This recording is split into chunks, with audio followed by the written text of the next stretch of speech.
नमस्कार दोस्तों, मैं वीरेंद्र सिंह राजपूत MGCI के डिजिटल लर्निंग प्लेटफॉर्म में आप लोगों का बहुत बहुत स्वागत करता हूं। तो दोस्तों, आज हम लोग PAT AG 123 ग्रुप के प्रीवियस ईयर पेपर के फिजिक्स पोर्शन को सॉल्व करने वाले हैं और ये जो पेपर हम आज सॉल्व करने वाले हैं ये 15 अक्टूबर 2022 की फर्स्ट शिफ्ट में आया था। तो आइए हम लोग बिना किसी देरी के इसे सॉल्व करना स्टार्ट करते हैं। सबसे पहला question, which of the following statement is not correct. सबसे पहली चीज तो हमें यही ध्यान देना है कि इस नॉट करेक्ट पे बच्चों का ध्यान थोड़ा कम जाता है। जैसे ही क्वेश्चन आता है तो बच्चा उसमें सही ऑप्शन ढूंढने लग जाता है और उसे तुरंत मार्क करके आगे बढ़ जाता है। लेकिन आप लोगों को यहां ध्यान देना है इस नॉट करेक्ट के ऊपर। नॉट करेक्ट मतलब हमें इनमें से गलत वाला सेंटेंस पिकअप करना है और वही हमारा सही आंसर होगा। चलिए तो हम पढ़ते हैं, which of the following statement is not correct with the reference to friction. Friction के हिसाब से कौन सा सेंटेंस गलत है। तो work done by friction is negative, जो कि बिल्कुल सही है, तो ये हमारा आंसर नहीं हो सकता। The value of rolling friction is higher than that of sliding friction. हम जानते हैं कि जो स्लाइडिंग फ्रिक्शन होता है यानी जो सर्पी घर्षण होता है वो लोटनिक घर्षण या लोटन घर्षण से ज्यादा होता है। लेकिन ये क्या बोल रहा है, the value of rolling friction यानी रोलिंग घर्षण, जिसको हम लोटनिक घर्षण या लोठन घर्षण कहते हैं, इसका मान ज्यादा है सर्पी घर्षण से यानी फिसलने वाले घर्षण से ज्यादा है। तो ये सेंटेंस आपका एक गलत है, तो यही हमारा आंसर होगा। Option number B will be our answer. आगे भी आप चाहें तो दोनों सेंटेंस पढ़ सकते हैं, जैसे force of friction acts opposite to the direction of friction, यानी घर्षण की जो दिशा होती है वो विपरीत दिशा होती है गति से। Friction opposes the relative motion of two surface, दो सतहों के आपेक्षिक गति का विरोध करता है घर्षण। तो ये बात भी बिल्कुल सही है। चलिए तो हम समझ चुके हैं कि सर थर्ड और फोर्थ ऑप्शन भी सही है और केवल हमारा आंसर है बी वाला, क्योंकि हम जानते हैं सर्पी घर्षण का मान ज्यादा होता है। नेक्स्ट क्वेश्चन देखें, the value of force of friction is highest. हमको घर्षण बल का मान अधिकतम होता है, उच्चतम होता है किन किन सतहों के बीच में। तो हम जानते हैं सर जब दो ठोस की सतह होती है तो ही हम घर्षण की बात ज्यादा करते हैं। ठीक है, तो घर्षण कब लगता है बेटा, तो दो सॉलिड सरफेस के बीच में हम घर्षण की बात करते हैं। क्लियर है। चलिए अगला क्वेश्चन है, what is the value of electric carrying force of Leclanche cell. सर ये जो विद्युत वाहक बल है इलेक्ट्रिक कैरिंग फोर्स, इसको इलेक्ट्रोमोटिव फोर्स भी आप बोल सकते हैं, EMF। लेक्लांशी सेल का EMF कितना है, तो हम जानते हैं लेक्लांशी सेल को ही हम ड्राई सेल भी कहते हैं, शुष्क सेल, और इसका जो EMF होता है बेटा वो होता है 1.5 वोल्ट। ठीक है, तो बिल्कुल एक डेटा बेस्ड क्वेश्चन है, सीधा सिंपल सा एक क्वेश्चन पूछा गया है। आगे देखिए, विच of the following statement regarding light is not correct. अब पहली नजर में इसके चारों ऑप्शंस आपको सही नजर आते हैं। Which of the following statement regarding light is not correct, आपको इसमें भी गलत सेंटेंस ही चूज करना है। सबसे पहला क्वेश्चन है, the wavelength of light is between 3800 angstrom to 7900 angstrom. ठीक है, तो 380 नैनोमीटर से 790 नैनोमीटर। तो बेटा एक्चुअल जो NCERT इसको देता है वो देता है 400 नैनोमीटर से 700 नैनोमीटर के बीच में। लेकिन प्रैक्टिस में हमको ऐसा देखने को मिलता है कि इसकी वैल्यू 380 नैनोमीटर तक नीचे भी जा सकती है और 700 से ज्यादा 780 नैनोमीटर तक ऊपर भी जा सकती है। लगभग सभी किताबें जो रेंज देते हैं इसकी वो मिनिमम 780 और मैक्सिमम 380 और मैक्सिमम 780 तक जाती है। लेकिन यहां जो ऑप्शन इन्होंने दे रखा है 790 दे रखा है, इसी वजह से ये ऑप्शन गलत है, क्योंकि जो मैक्सिमम हम रेंज मान लेते हैं उससे भी ज्यादा इन्होंने वेवलेंथ का वैल्यू दे दिया है यहां पर, तो ये तो ऑप्शन गलत हो गया सर। दूसरा देखिए, light is a transverse wave, तो हम जानते हैं सर ट्रांसवर्स वेव इस तरह की वेव होती है जो इस तरह से ट्रेवल करती है, और लाइट इसी तरह से ट्रेवल करती है, तो ये ऑप्शन तो सही हो गया। The speed of light is maximum in vacuum, ठीक है, जो प्रकाश की चाल है वो निर्वात में सबसे ज्यादा होती है, ये बात भी बिल्कुल सही है।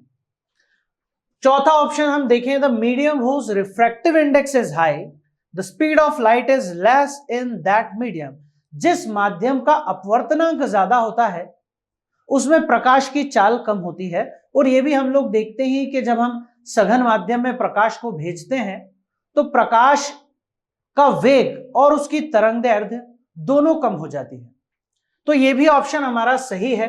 तो हमारे पास एकमात्र ऑप्शन है जो गलत है, वो है ऑप्शन नंबर ए। तो option number A will be our answer. आगे बढ़े हम, tungsten is used in electric bulbs because, तो सर टंगस्टन का यूज हम लोग इलेक्ट्रिक बल्ब में करते हैं। बल्ब के अंदर जो एक तार लगा होता है जो ग्लो करता है वो टंगस्टन का बना होता है बेटा। तो टंगस्टन जो है उसी से इलेक्ट्रिक बल्ब का फिलामेंट बना होता है। ये क्वेश्चन कैंसिल हो चुका क्वेश्चन था, लेकिन एक नॉर्मल क्वेश्चन है और इसका आंसर आपको पता भी होना चाहिए। तो टंगस्टन का यूज हम क्यों करते हैं, तो टंगस्टन का यूज हम क्यों करते हैं, इसके चार ऑप्शन है, चारों पढ़ लेते हैं सर। क्योंकि इसका मेल्टिंग पॉइंट हाई होता है, जो कि सही बात है, इसका मेल्टिंग पॉइंट हाई ही होना चाहिए, क्योंकि जब हम इलेक्ट्रिक बल्ब को लगाते हैं, स्विच ऑन करते हैं, तो उससे करंट पास होता है और टंगस्टन बहुत ज्यादा गर्म हो जाता है और लाइट रेडिएशंस को एमिट करता है। तो अगर इसका मेल्टिंग पॉइंट कम होगा तो ये टंगस्टन गर्म होते ही पिघलना लग जाएगा, इसलिए मेल्टिंग पॉइंट इसका हाई होना बहुत जरूरी है और रेजिस्टेंस भी इसका हाई होना जरूरी है। तो ऑप्शन नंबर ए अपना सही है। रेजिस्टेंस हाई होना इसलिए जरूरी है क्योंकि रेजिस्टेंस अगर हाई होगा तो ही उससे जब धारा प्रवाहित होगी, करंट पास होगा, तो रेजिस्टेंस के कारण ही वो हीट प्रोड्यूस करेगा, जूल्स लॉ ऑफ हीटिंग के हिसाब से। ठीक है, तो बिजली के बल्ब में टंगस्टन का जो प्रयोग करते हैं, क्यों करते हैं, क्योंकि उसका गलनांक और प्रतिरोध दोनों उच्च होता है, इसलिए। क्लियर है सबको? चलिए आगे बढ़ जाते हैं हम लोग। विच of the following statement is not correct, यहां भी हमको नॉट करेक्ट यानी गलत सेंटेंस इसमें से छांटना है बेटा। सबसे पहला है, electric motor converts electrical energy into mechanical energy. घर में बेटा जो मोटर लगी होती है जो हमारे लिए काम करती है, हम पंखे के अंदर एक मोटर लगी होती है, हम उसे करंट देते हैं यानी इलेक्ट्रिकल एनर्जी देते हैं, विद्युत ऊर्जा देते हैं, और बदले में वो पंखा घुमाता है, जो मोटर है पंखे को घुमाता है, एक मैकेनिकल वर्क करके हमको देता है, एक कार्य करके देता है, मतलब वो विद्युत ऊर्जा को यांत्रिक ऊर्जा में बदल रहा है, तो बिल्कुल सही है। दूसरा देखें, electrical cell convert chemical energy into electrical energy. जो हमारे पास ड्राई सेल की हम बात करें, लेक्लांशी सेल, थोड़ी देर पहले हमने क्वेश्चन में देखा, तो सर वो जो सेल लगा होता है रिमोट में हमारे, उस सेल के अंदर केमिकल्स भरे होते हैं, और जब हम उस सेल को किसी डिवाइस में लगाते हैं तो वो केमिकल की जो एनर्जी है, केमिकल एनर्जी, वो हमको इलेक्ट्रिकल एनर्जी में कन्वर्ट हो जाती है और हम उसे यूज करते हैं। मतलब हम सेल लगाते हैं तो उसमें करंट प्रोड्यूस हो जाता है और वो मशीन काम करने लगती है। तो ये भी बिल्कुल सही है सर, दोनों ऑप्शन सही है, लेकिन हमको तो गलत वाला चूज करना है यहां पर। तीसरा ऑप्शन देखिए, rectifier converts DC to AC, ये ऑप्शन गलत है, क्योंकि रेक्टिफायर वो होता है जो एसी को डीसी में बदल दे। अब एसी क्या होता है सर, ऐसा करंट जो बार बार अपनी डायरेक्शन बदल रहा हो वो एसी, और ऐसा करंट जो एक ही डायरेक्शन में चल रहा हो वो डीसी। तो रेक्टिफायर क्या करता है, एसी को डीसी में बदलता है, यानी अल्टरनेटिंग करंट को डायरेक्ट करंट में बदलता है, प्रत्यावर्ती धारा को दिष्ट धारा में बदलता है। ठीक है, तो rectifier converts DC to AC, ये गलत है, एसी को डीसी में कन्वर्ट करता है, इसीलिए यही हमारा आंसर भी होगा। Generator converts mechanical energy into electrical energy, जो जनरेटर है वो मैकेनिकल एनर्जी को इलेक्ट्रिकल एनर्जी में कन्वर्ट करता है, ये भी बात बिल्कुल सही है। चलिए आगे बढ़े, नेक्स्ट क्वेश्चन है हमारा, in which of the following direction does the normal force of a body placed on a plane surface always act. निम्न में से किस दिशा में समतल सतह पर रखे पिंड का सामान्य बल हमेशा कार्य करता है, नॉर्मल फोर्स हमेशा काम करता है। तो इसको हम समझें, नॉर्मल फोर्स एक प्लेन हॉरिजॉन्टल सरफेस के ऊपर किधर लग रहा है, तो सर इसका वेट mg लगता है नीचे की तरफ, और इस पे जो नॉर्मल लगता है बेटा वो ऊपर की तरफ लगता है। ऊपर की तरफ का मतलब है इस प्लेन से 90 डिग्री के एंगल पर। अब क्या डायरेक्शंस इसमें बताई जा रही है n की, कि नॉर्मल फोर्स n की डायरेक्शन क्या बताए, तो देखिए सबसे पहले बोल रहा है opposite parallel to the surface. मान लीजिए सरफेस है, इस डायरेक्शन में हम सरफेस को मान लेते हैं, तो ये पैरेलल होगी और अपोजिट टू द सरफेस होगी। सरफेस के पैरेलल भी है लेकिन इसका डायरेक्शन अपोजिट है, जो कि बिल्कुल गलत है। पैरेलल टू द सरफेस मतलब सरफेस के पैरेलल में ही है, ये भी गलत है। In line with the surface, parallel भी नहीं, सरफेस के लाइन में ही। चौथा ऑप्शन देखिए आप, ये भी नहीं कह रहा है वो कह रहा है सर सरफेस के लाइन में ही है, तो ये ऑप्शन भी हमारा गलत है। तो एक ही ऑप्शन हमारे पास सही बचता है, अपोजिट टू ग्रेविटी। यहां पर जो ग्रेविटी है बेटा वो नीचे की तरफ लग रही है और नॉर्मल उसके अपोजिट लग रहा है, तो option number C will be the correct option. इसका आंसर जब आंसर शीट आई थी तो उन्होंने डी ऑप्शन लगा रखा था, लेकिन आप इसको याद रखिएगा, नॉर्मल जो है ये हमेशा सरफेस से 90 डिग्री पर लगता है, ठीक है। तो ये अपोजिट टू ग्रेविटी लगेगा प्लेन हॉरिजॉन्टल सरफेस के लिए। चलिए आगे हम लोग बढ़े, नेक्स्ट क्वेश्चन देखते हैं हम लोग। ये आपको हिंदी में भी समझ में आ गया होगा कि नॉर्मल फोर्स, नॉर्मल बल, सामान्य बल कहां लगेगा, तो गुरुत्वाकर्षण के विपरीत लगेगा। अगला क्वेश्चन है, the working mechanism of which of the following is not based on thermal effect of current. Thermal effect of current या हीटिंग इफेक्ट ऑफ करंट एक ही चीज है। करंट पास करने की वजह से डिवाइस का गर्म हो जाना या इलेक्ट्रिकल कंडक्टर का गर्म हो जाना, यह है हीटिंग इफेक्ट या थर्मल इफेक्ट। तो देखिए इसमें पहला ऑप्शन है इलेक्ट्रिकल बेल का, यही हमारा आंसर है, क्योंकि इट इज नॉट बेस्ड धारा के ऊष्मीय प्रभाव पर, तापीय प्रभाव पर। विद्युत बेल जो है, इलेक्ट्रिक बेल, ये काम नहीं करती, ये एमईसी पर बेस्ड है, मैग्नेटिक इफेक्ट ऑफ करंट। इसमें चुंबकीय क्षेत्र बनता है, ऊष्मा उत्पन्न नहीं होती। इलेक्ट्रिकल आयरन यानी घर में जो प्रेस होती है जिससे हम लोग कपड़ों को प्रेस करते हैं, वो प्रेस हीटिंग इफेक्ट पर काम करती है। एक केटल होती है बेटा, जो केटली होती है, वो भी पानी को गर्म करने के लिए हम यूज करते हैं, वो भी हीटिंग इफेक्ट ऑफ करंट पर बेस्ड है। और फ्यूज वायर भी हम जानते हैं हीटिंग इफेक्ट पर बेस्ड है, ठीक है। तो एक ऑप्शन है हमारे पास इलेक्ट्रिक बेल। क्लियर है। चलिए नेक्स्ट क्वेश्चन देखें, the main reason for the use of ball bearing in machine is. हम जो बॉल बेयरिंग का यूज करते हैं बेटा, उसका मेन कारण क्या है, ताकि सर्पी घर्षण न लगकर लोटनिक घर्षण लगे। हम अगर बॉल्स रख देते हैं धातु की बनी हुई, तो अब ये बॉल्स इस पे सतह पर लुढ़कने लगती है, तो जो घर्षण लगता है वो लोटनिक घर्षण लगने लग जाता है, लोठन घर्षण लगने लग जाता है, यानी रोलिंग फ्रिक्शन लगने लग जाता है। तो इसीलिए हम बॉल बेयरिंग का उपयोग करते हैं, ताकि सर्पी घर्षण ना लगे, स्लाइडिंग फ्रिक्शन ना लगे। तो लोटनिक घर्षण सर्पी घर्षण में परिवर्तित करने के लिए ये तो बिल्कुल ही गलत है। सर्पी घर्षण लोटनिक घर्षण में परिवर्तित करने के लिए, जो कि बिल्कुल सही है, to convert spiral friction into rolling friction. तो सर हम रोलिंग फ्रिक्शन में बनाना चाहते हैं, option number B will be the correct option.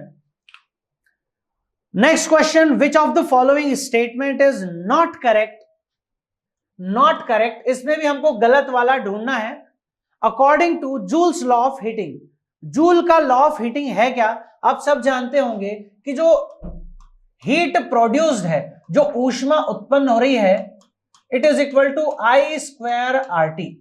ये फॉर्मूला है, इसमें आई करंट है यानी विद्युत धारा, आर रेजिस्टेंस है यानी प्रतिरोध, और टी जो है बेटा ये है समय।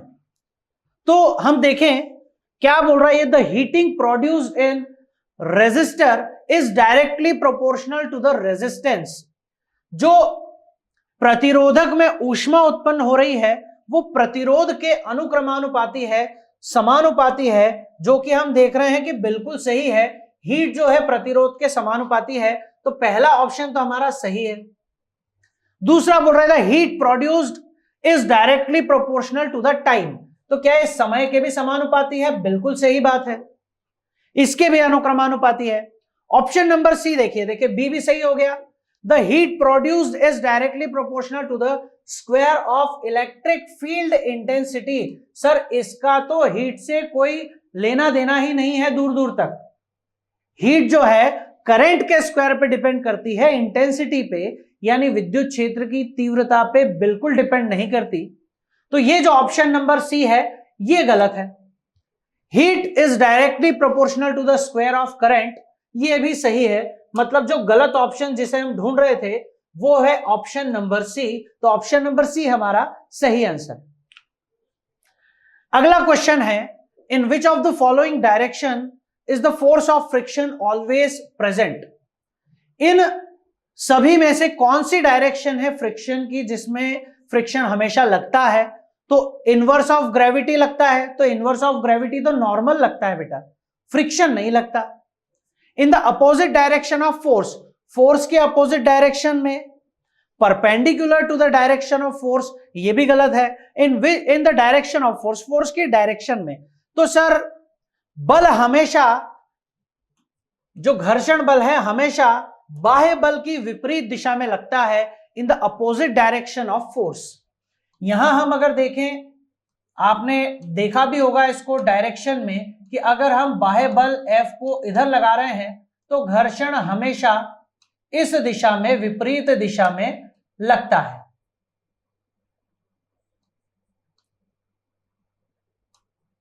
क्लियर है क्या बात ये?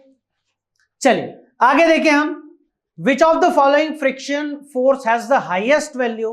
तो हम जानते हैं बेटा स्टैटिक फ्रिक्शन जो होता है उसकी वैल्यू सबसे ज्यादा होती है, स्थैतिक घर्षण का मान सबसे ज्यादा होता है। आपने डेफिनेटली नोट्स में ये बात पढ़ी होगी।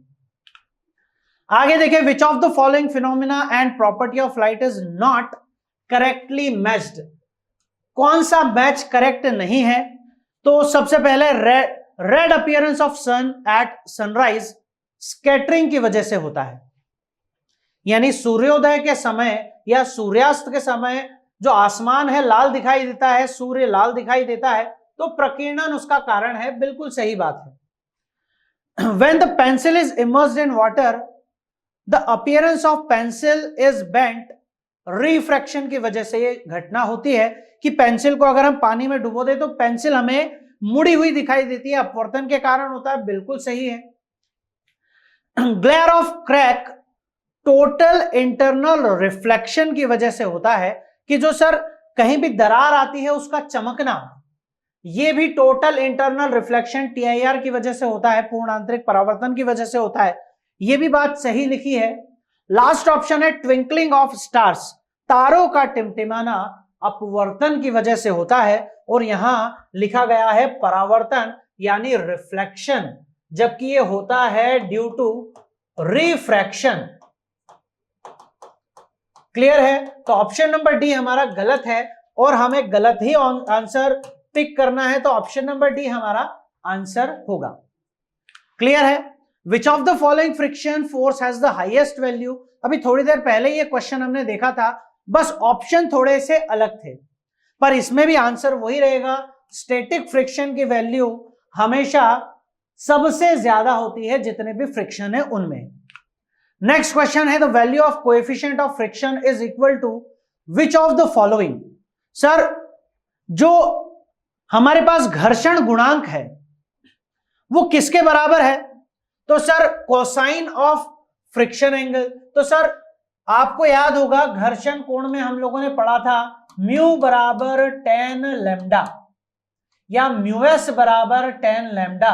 Coefficient of static friction is always equal to the tangent of angle of friction. स्थैतिक घर्षण गुणांक का मान हमेशा घर्षण कोण की स्पर्शज्या के बराबर होता है।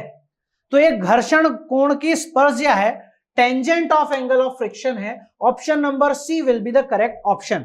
ये स्पर्शज्या है। क्लियर है? चलिए नेक्स्ट क्वेश्चन देखें। What is the value of resistance between two coils of in an ideal transformer? Sir एक आदर्श ट्रांसफॉर्मर की दोनों कुंडलियों के बीच में प्रतिरोध कितना होता है? तो बेटा बीच में जो प्रतिरोध होता है दोनों कुंडलियों में वो अनंत होता है। दो कुंडलियां होती है ट्रांसफॉर्मर में और उनके बीच में हम बहुत ज्यादा प्रतिरोध लगा देते हैं ताकि करंट एक जगह से दूसरी जगह तक फ्लो ना हो पाए। उनको हम इंसुलेटेड रखते हैं, इसलिए हम बोलते हैं कि इनके बीच में जो प्रतिरोध होता है वो अनंत होता है। ठीक है, चलिए आगे देखें हम लोग। इनफाइनाइट यानी ऑप्शन नंबर डी इसका आंसर है। What is the value of resistance of both the coil in an ideal transformer? अब देखो ध्यान से, आदर्श ट्रांसफॉर्मर में दोनों कुंडलियों का प्रतिरोध कितना होता है? दोनों कुंडलियों का प्रतिरोध कितना है? बीच में प्रतिरोध नहीं पूछा जा रहा है। तो कुंडलियों का जो प्रतिरोध होता है बेटा वो शून्य होता है, जीरो होता है। मतलब जो दो कुंडलियां हैं उनका प्रतिरोध तो जीरो है, लेकिन उनके बीच में प्रतिरोध हमने अनंत लगा रखा है। अनंत का मतलब होता है कि बहुत सारा प्रतिरोध लगा रखा है। चलिए, who gave the theory of intensity of scattering of light is inversely proportional to the fourth power of wavelength? ये रेले नाम के एक साइंटिस्ट थे, उन्होंने स्कैटरिंग टॉपिक में ये लॉ दिया था, रेले स्कैटरिंग लॉ। रेले ने प्रकीर्णन को समझाने के लिए, प्रकीर्णन की तीव्रता को निकालने के लिए यह नियम दिया था कि प्रकीर्णन की तीव्रता I जो है वो तरंगदैर्घ्य की चतुर्थ घात के व्युत्क्रमानुपाती होती है। मतलब सर जिस कलर की वेवलेंथ जितनी ज्यादा होगी उसकी तीव्रता उतनी ही कम होगी। जैसे मतलब उसकी तीव्रता, मतलब हम कलर की तीव्रता नहीं, कलर की स्कैटरिंग की तीव्रता, उसके प्रकीर्णन के होने की तीव्रता की बात कर रहे हैं कि सर लाल रंग की तरंगदैर्घ्य बहुत ज्यादा है तो उसके प्रकीर्णन की तीव्रता बहुत कम है, मतलब उसका प्रकीर्णन बहुत कम होगा, वो फैलेगा बहुत कम। क्लियर है? तो ये रेले नाम के साइंटिस्ट ने दिया था। तो option number D will be our correct option. ये आपने डेफिनेटली पढ़ा होगा अपने नोट्स में, बहुत ही कॉमन लॉ है ये।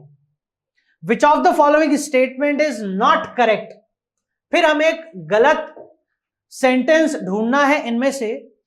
तो इसने कहा है सर मार्जिनल फ्रिक्शन, इसी को हम लिमिटिंग फ्रिक्शन भी बोलते हैं, depends on the nature of surface of contact. तो सर घर्षण जो है सतह की प्रकृति पर निर्भर करता है, जो कि बिल्कुल सही बात है। तो ऑप्शन नंबर ए तो सही है सर। द मार्जिनल फ्रिक्शन जो है is proportional to the normal acting on the surface. तो सर घर्षण जो है ये सामान्य प्रतिक्रिया यानी नॉर्मल रिएक्शन फोर्स के समानुपाती होता है, यह भी बात बिल्कुल सही है। Marginal friction depends on the area of contact. Sir area के ऊपर तो घर्षण डिपेंड नहीं करता, तो ऑप्शन नंबर सी तो हमारा गलत हो गया। Lubricant are used to reduce friction. Sir घर्षण को कम करने के लिए हम लोग ल्यूब्रिकेंट यानी स्नेहक का उपयोग करते हैं। ठीक है, तो ये सारे ऑप्शन सही है सी ऑप्शन को छोड़ करके, और हमें गलत वाला ही पिक करना था। तो option number C will be our answer. Clear है? आगे बढ़े। The action of semiconductor is called doping. Sir semiconductor में डोपिंग का मतलब क्या होता है? तो सेमीकंडक्टर के अंदर इंप्योरिटी मिलाना, अशुद्धियां मिलाना कहलाता है डोपिंग। ठीक है, तो क्या है सर ये? मेकिंग द ड्राइवर्स, उनको driver banana, increase the accuracy of boost the superconductor, increase the impurity of. तो हम इम्प्योरिटी को, अशुद्धियों को बढ़ा देते हैं। अशुद्धियां बढ़ाने की जो क्रिया है अर्धचालकों में, उसी को हम लोग कहते हैं डोपिंग।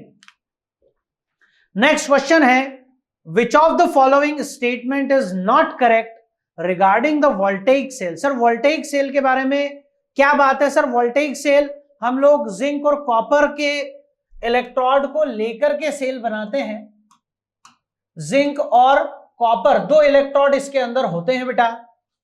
तो ये पहला ही ऑप्शन बोल रहा है नॉट करेक्ट, हमको ढूंढना है, पहला ही गलत है। Anode is made of carbon. Sir carbon से एनोड बना होता है, जो कि बिल्कुल गलत है। कार्बन का एनोड होता ही नहीं, एनोड कैथोड तो जिंक और कॉपर के होते हैं। Sulphuric acid is in the form of electrolyte. Sir electrolysis के लिए, विद्युत अपघटन के लिए हम सल्फ्यूरिक एसिड का यूज करते हैं, बिल्कुल सही है। H2SO4 का सॉल्यूशन भरा होता है सेल के अंदर। The cathode is made of copper. तो सर कॉपर जो है वो कैथोड का काम करता है और जिंक एनोड का काम करता है। तो ये C से कॉपर, C से कैथोड, आप ऐसे याद भी रख सकते हैं इसको। और जिंक जो है, जिंक का होता है एनोड।